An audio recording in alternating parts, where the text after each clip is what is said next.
जैनित the super hero. ये कहानी है एक सुपर हीरो की। आप देख रहे हैं एपिसोड एक 8 साल का प्यारा और होशियार लड़का एक दिन अपने बगीचे में खेल रहा था। सफेद टी शर्ट और नीले शॉर्ट्स में जैनित बिल्कुल एक प्यारे किरदार जैसा दिख रहा था। उसकी हरकतें और मासूमियत उसके चेहरे से झलक रही थीं। उसी समय अचानक आसमान में एक चमकीली रोशनी चमकी। जैनित ने अपनी आंखें मिचमिचाईं और देखा कि एक दिव्य प्रकाश उसकी तरफ बढ़ रहा है। वह थोड़ा घबराया, लेकिन अपनी जिज्ञासा के कारण वह वहीं खड़ा रहा। प्रकाश के पास आने पर उसने एक शांत, मधुर आवाज सुनी। यह भगवान की आवाज थी।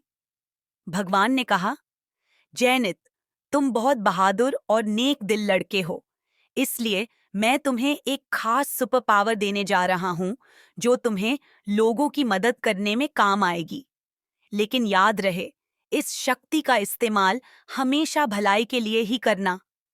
जैनित हैरान रह गया। उसने धीरे से पूछा, कौन सी सुपर पावर, भगवान? भगवान ने मुस्कुराते हुए कहा, तुम्हारे हाथों में अब जादुई शक्ति होगी।